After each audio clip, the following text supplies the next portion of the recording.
오늘도 하나님의 은혜가 여러분 가운데 충만하기를 주의 이름으로 축복합니다. Are you Meron?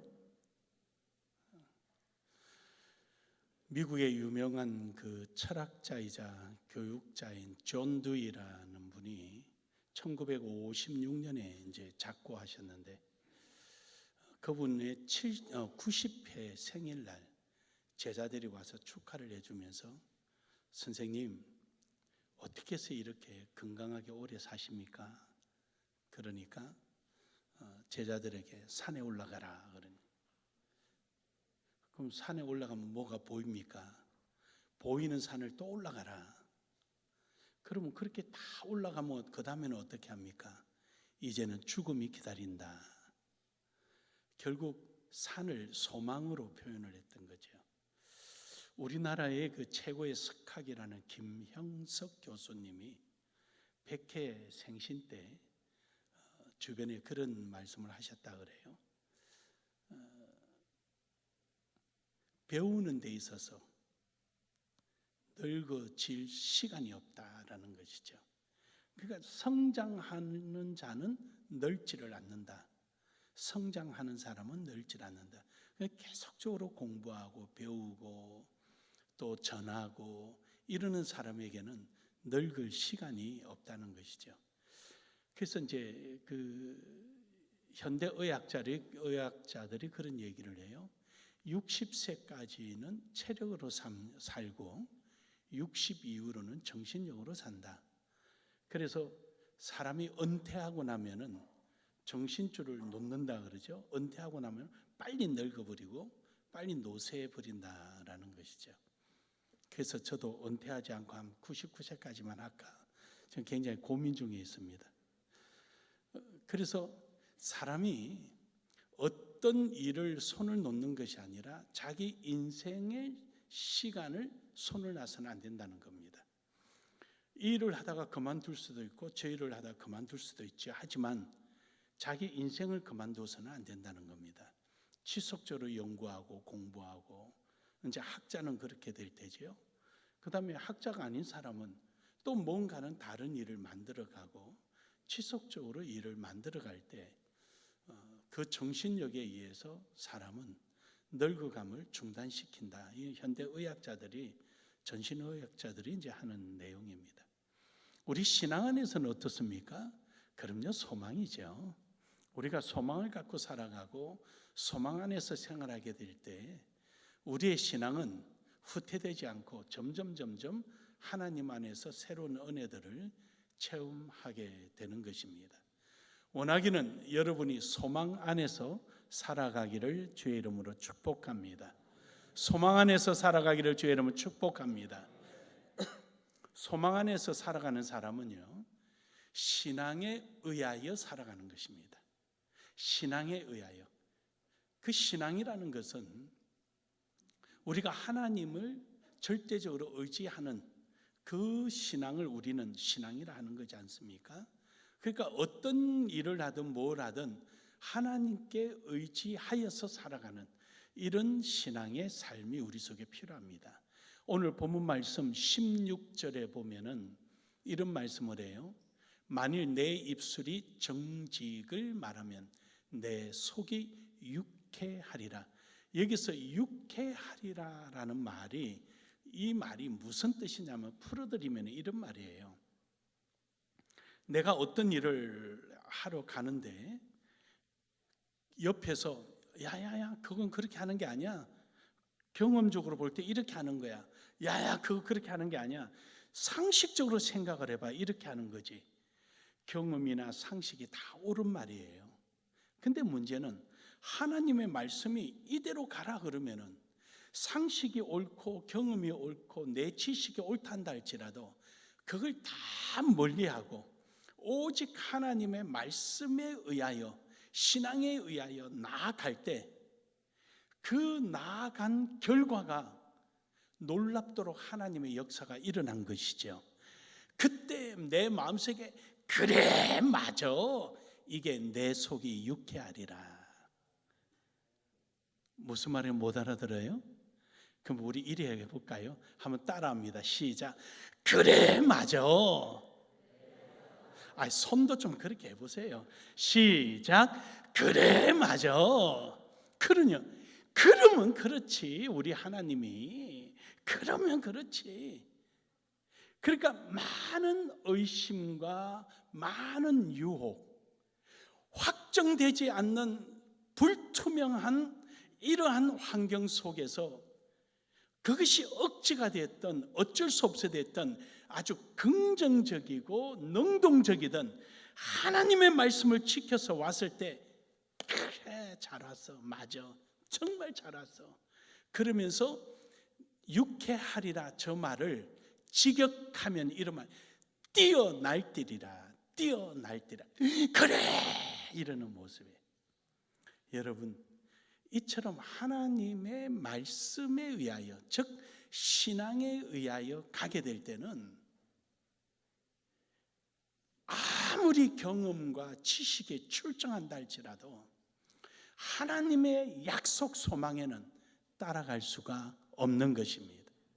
그러므로 우리가 이럴 때 내 마음속에 펄쩍 뛰고 기뻐하고 즐거워하는 일들이 우리 속에 있는 줄 믿습니다. 우리 16절을 다시 한번 읽을까요? 그 생각하면서 시작.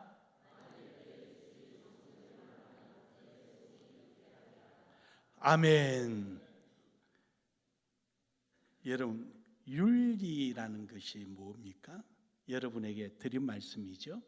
윤리와 도덕의 관계를 말씀해 드렸습니다. 한 번 더 말씀드리면 윤리는 내 안의 신념에 의하여 그래, 나는 그렇게 할 거야 라고 생각하는 것, 이걸 윤리라고 그랬습니다.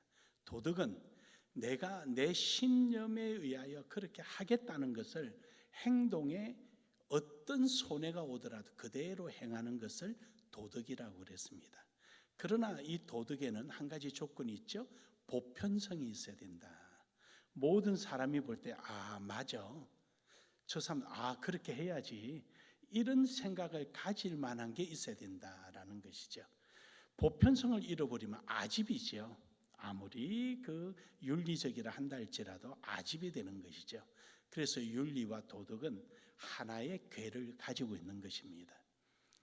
오늘 저기 있는 말씀 속에 만일 내 입술이 정직을 말하면, 그러니까 내가 하나님 말씀을 이대로 살아야 돼 이렇게 주장했던 내 입술의 말과 내 삶이 그대로 일치가 됐을 때 유쾌한 역사가 일어나는 것처럼 하나님은 우리에게 이러한 은혜를 주신다라는 것입니다. 시편 68편 5절에 보면은 그 거룩한 처소에 계신 하나님은 고아의 아버지시며 과부의 재판장이시라. 다시 말하면 저 말씀을 조금 전에 16절과 같은 의미 선상에 있는데, 이럴 때면은 나를 돌봐줄 사람도 없어요. 내가 도움 받을 것도 없어요. 내가 뭘 어떻게 해야 될지도 모르지만 나는 오로지 하나님의 말씀, 신앙에 의하여 터벅터벅 걸어갔을 때 재판장 되신 하나님께서 도움을 받지 못하는 고아, 보호를 받지 못하는 과부를 할지라도 하나님께서 나를 옳게 판단하셔서 내게 약속의 응답을 주시는 것입니다. 사랑하는 여러분, 우리는 세상의 눈치를 보고 살아가는 것이 아니라 우리는 하나님의 말씀에 의하여, 신앙에 의하여 살아가는 사람들이에요.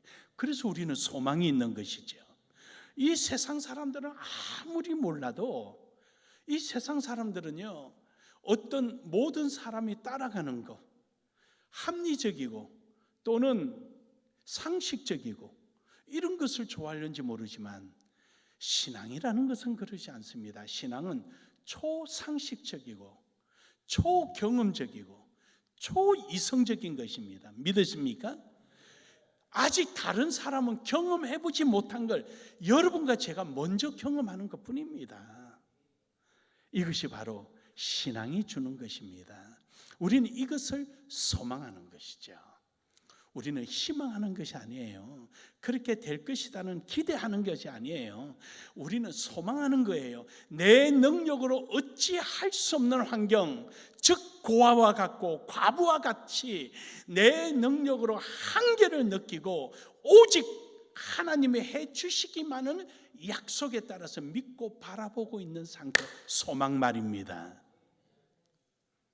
우리는 이 신앙의 삶을 통하여 살아가는 것입니다.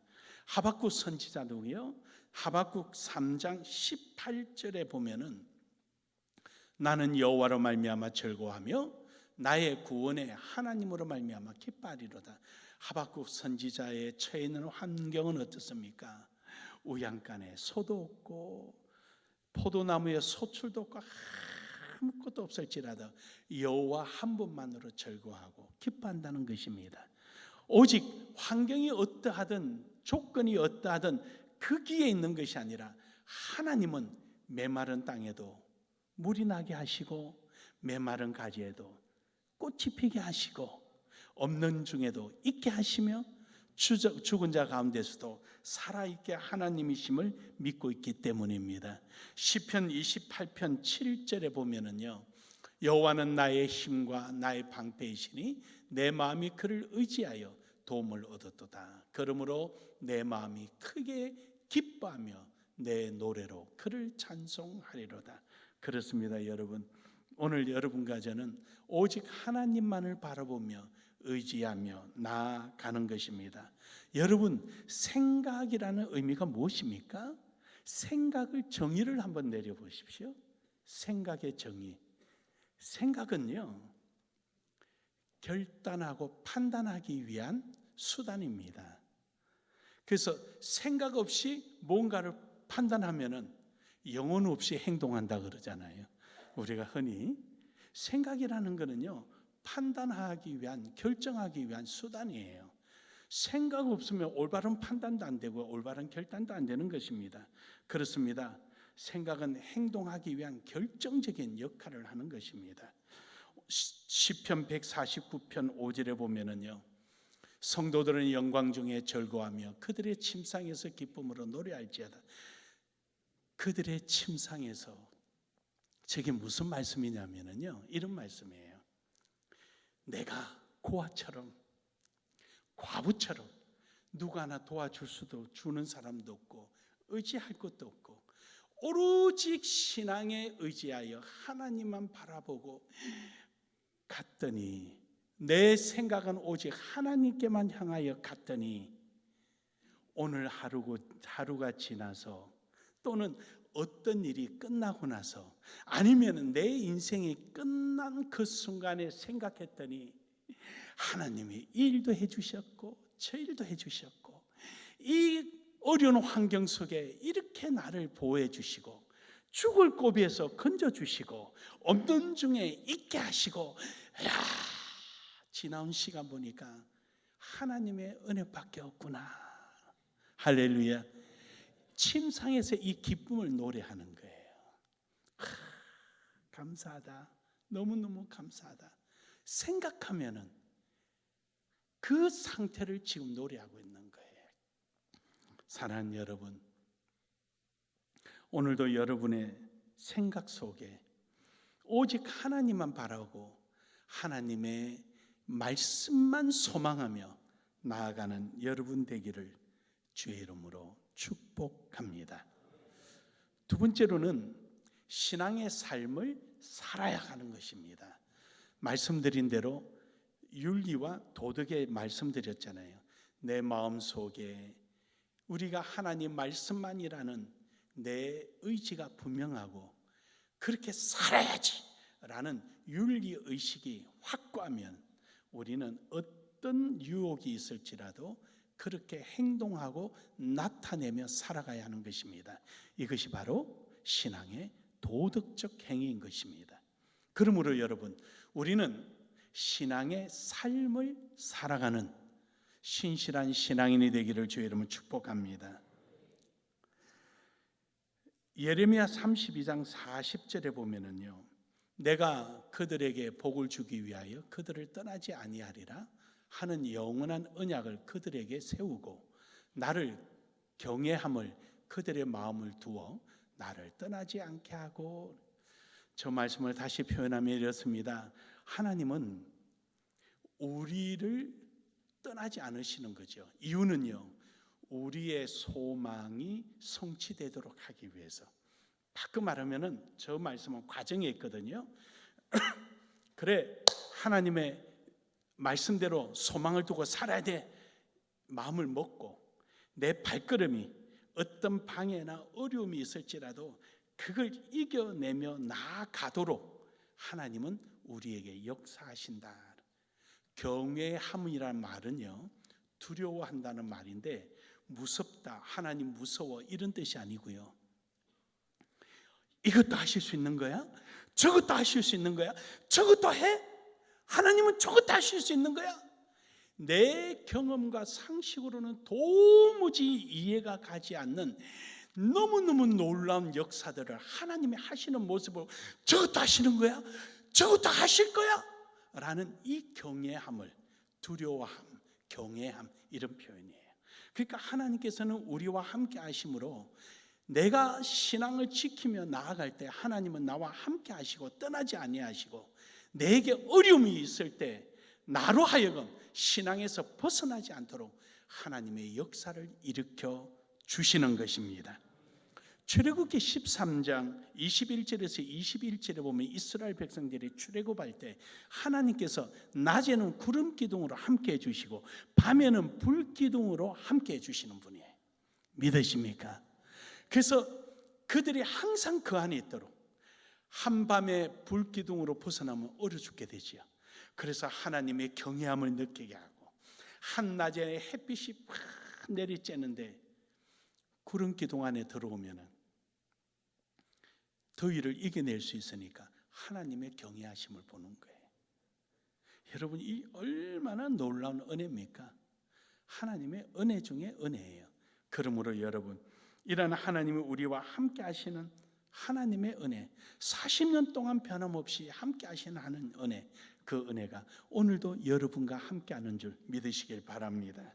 로마서 8장 25절에 보면은요, 만일 우리가 보지 못한 것을 바라면 참음으로 기다릴지니라. 그러므로 여러분, 우리가 참고 이겨내는 게 필요하죠. 자꾸만 우리는 마음이 급해서 내가 원하는 것을 찾으려고 그러고 원하는 것 속에서 뭔가 이루어지려고 그러는데 그런 게 아니에요. 참고 기다리는 것도 우리 또한 신앙의 한 부분이죠. 소망 중에 있는 거죠. 소망이라는 게 뭡니까? 눈에 툭 나타나는 것이 아니라 바라고 있는 거죠.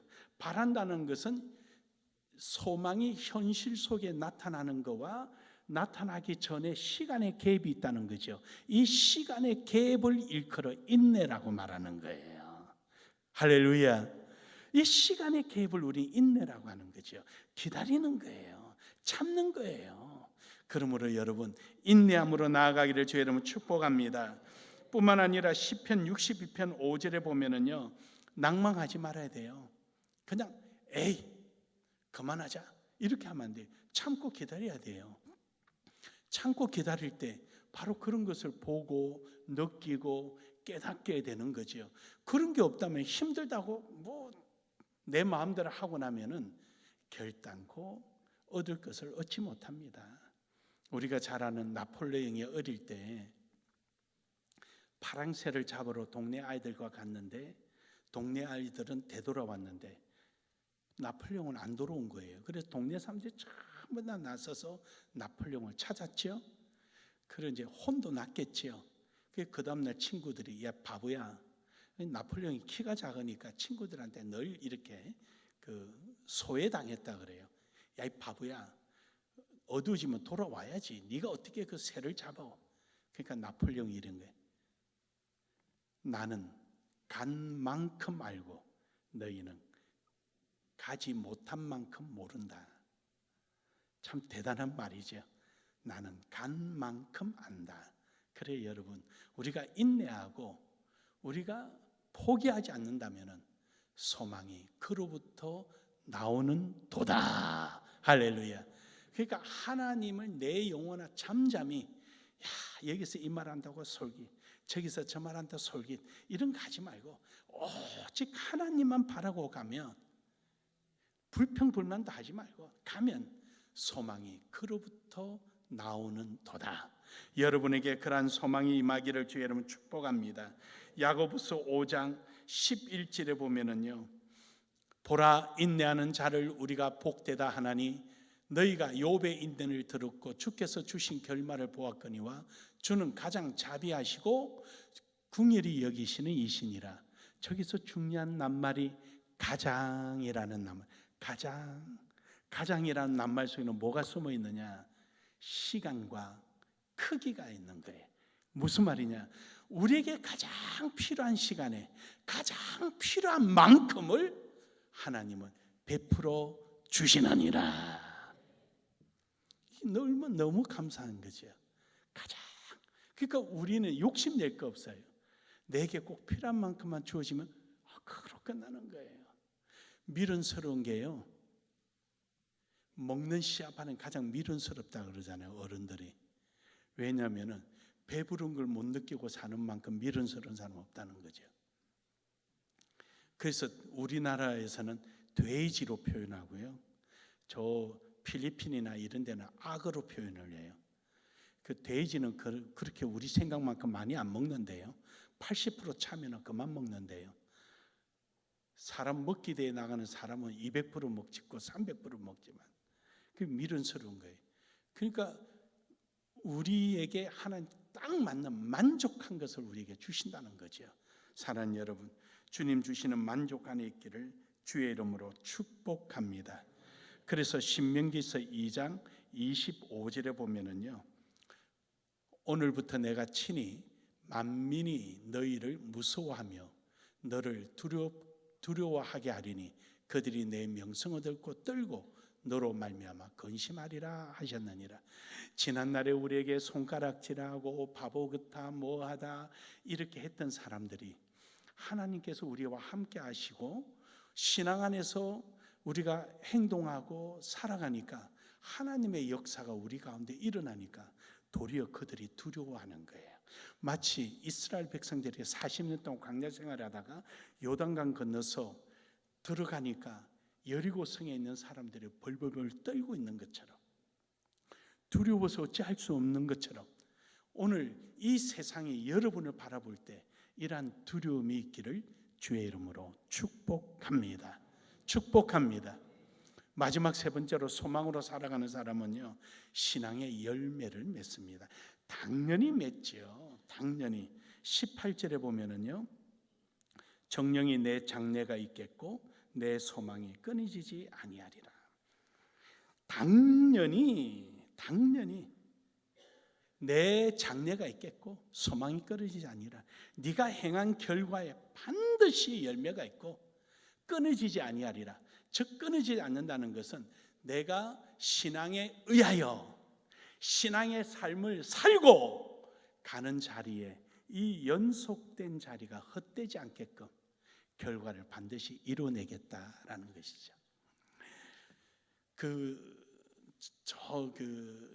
유럽으로 가다 보면은 이제 두바이나 이런 곳에 꼭 한번 경유를 하거든요. 직항도 있지만 경유가 좀 쌉니다. 그래서 저는 경유를 하는 편인데 뭐 특별하지 않는 한은 거기 갔더니 우리 권사님이 어느 여자분하고 남자가 명품을 가져 있어. 나는 그게 명품인지 모르겠는데 우리 권사님은 한눈에 알아보더라고요. 한 5천만 원 몸에를 치장을 했대요. 시계와 반지는 아직 검증이 안 된 상태에서 들고 있는 가방, 메고 있는 가방, 아래로 입고 있는 옷, 신발 이까지만 계산이 한 5천만 원 추정되는 거예요. 근데 나는 이해가 안 가는 거예요. 그 사람이 그게 소망인 거예요. 우리는 가방 드는 게 귀찮아서 탁송시키는데 거기는 가방이 워낙 비싸니까 들고 자랑하고 다니는 거예요. 그 순간 보는 순간 저는 이게 딱 느껴졌어요. 우리 권사님들을 남들이 본다면 얼굴부터 몸매부터 볼 거고, 그리고 짝퉁을 들고 가더라도 명품으로 알 거고, 그 사람들이 아무리 비싼 명품을 5천만 원치 몸에 걸쳐도 저게 정품인가를 보지 않고 저걸 왜 저 사람이 들고 있지 하고 쳐다보게 될 거고, 왜냐니까 그 사람 배와 내 배를 비교하는 내 배는 뒷동산밖에 안 되더라고. 사람을 평가하자는 얘기가 아니에요. 쓸데없이 그걸 들고 다니는 거예요. 쓸데없이. 그 정도 타고 다니면은 뭐 퍼스트 클래스 탈 거 아니에요. 그러면은 포장에다가 가방, 명품 가방은 포장을 딱 해서 탁송해 주거든요. 퍼스트 클래스는 그렇게 맡기지. 그걸 왜 굳이 들고 이러고 돌아다니는 거예요. 그 짐 아니에요? 그게 그 사람의 소망이에요. 근데 아무리 가방은 소망일지 몰라도 가방과 그 사람하고 일체를 시키니까 소망은 안 나올 것 같아요.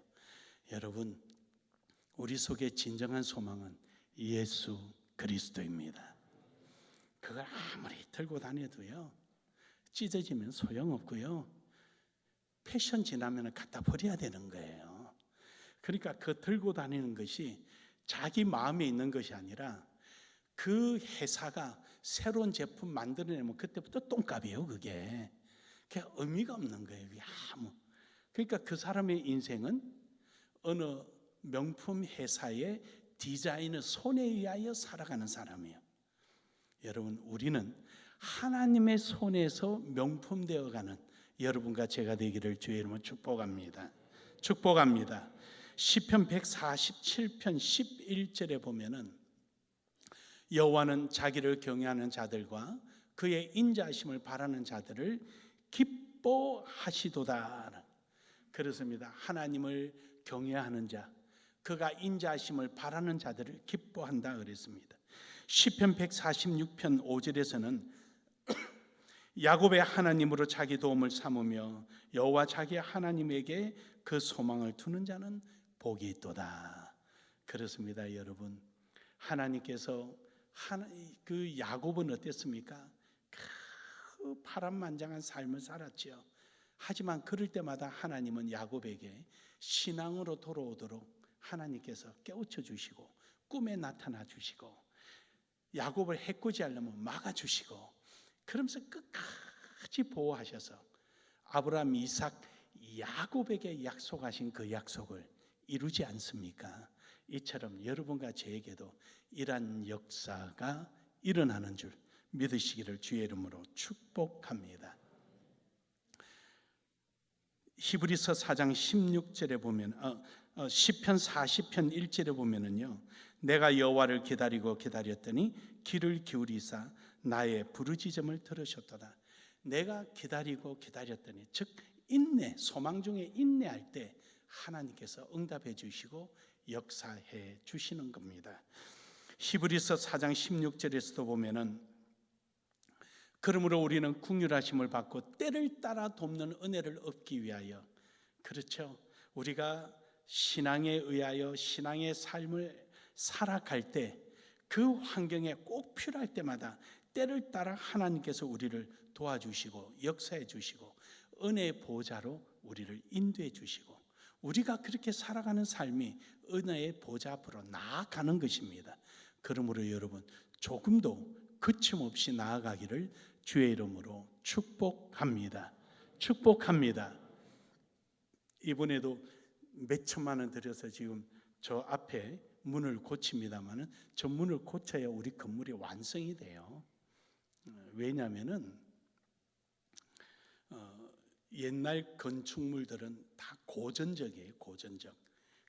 큰 돌과 흙으로서 건물을 짓죠. 그리고 건물의 하중을 이겨내기 위해서는 아치형을 만들어요. 아치형을 만들고 기둥을 크게 세우고, 그렇게 해서 옛날 성들은 만들지요. 큰 돌을 갖다 놓고. 그러다가 프랑스에서 에펠이라는 사람이 철을 가지고, 돌과 흙을 쓰지 않고 철을 가지고 건축물을 만드는 것이 에펠탑이에요. 그래서 모더니즘적인 건축공학이죠. 그래서 모더니즘의 건축을 그가 시도했는데 그게 에펠탑이에요. 그때부터 철근으로 이용한 건축물이 나오기 시작하죠. 그래서 돌이나 흙을 사용하지 않고 철근과 콘크리트로 건물을 짓는 거죠. 그리고 나서 그 다음부터는 철과 유리로 만드는 건물을 만드는 거예요. 이걸 전부 다 모더니즘 건축공학이라 이렇게 표현을 해요. 그래서 이런 건물을 짓는데 우리 교회는 내부는 고전적이에요. 원형으로 만들어서 고전적, 아주 고전적이고요. 그러나 외형은 모더니즘적으로 지은 거예요. 우선 이쪽 벽에 유리가 돼 있죠. 옆에 돌과, 나가서 이렇게 구경해 보세요. 이쪽 벽에 보면 돌과 유리로 대치를 시켰죠. 고전적이고 모더니즘적으로 대치를 시켰죠. 모더니즘으로 되어진 유리는 마치 배에 돛과 같이 만들었어요. 바람 불면 흘러간다. 성령의 인도하는 대로 가겠다라는 우리의 의지죠. 그 다음에 엘리베이터 부분에 보면은 이런 모양이 만들어져 있죠. 이게 뭐예요? 게놈이죠. 게놈이 이렇게 만들어졌죠. DNA 모양이에요. 그리고 위에 십자가가 있죠. 예수 그리스도의 DNA를 가진 교회가 나눔의 교회다. 그 뜻이에요.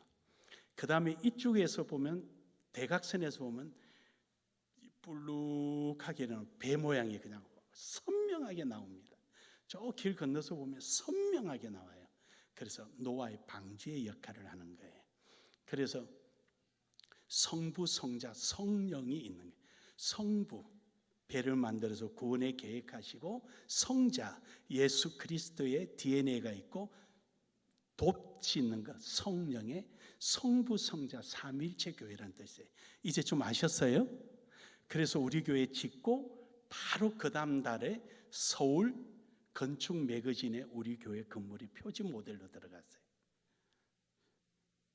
무슨 뜻인가 잘 이해가 안 돼요? 여러분 담임 목사가 그 정도 수준이다 그런 뜻이에요. 그걸 빨리 그렇게 이해를 못 해가지고 멀뚱멀뚱 쳐다보면 어떡해요? 그 말인 걸. 그래 여러분, 우리는 한 가지를 뭘 하더라도 하나님 은혜 안에서 할 때 그냥 쉽게 이야기해요. 그냥 아무 생각 없이 하지 말자. 뭐를 하더라도 이유가 있었고 하나님의 영광을 위해서. 우리가 김삿갓도 아니잖아요. 바람 불면 부는 대로, 파도 치면 치는 대로, 구름을 뭐 베개 삼고, 우리 이런 거 아니잖아요. 우리에게는 분명히 이유가 있는 거예요. 우리는 하나님 앞에서 영광을 돌리고 인정받기 위해서 우리는 가는 겁니다. 그러므로 마가복음 7장 28절에서 29절에 보면은요, 헬락의 스보르게 여인이 예수님께 와서 우리 딸이 죽게 생겼는데 귀신들 좀 고쳐달라 그러잖아요.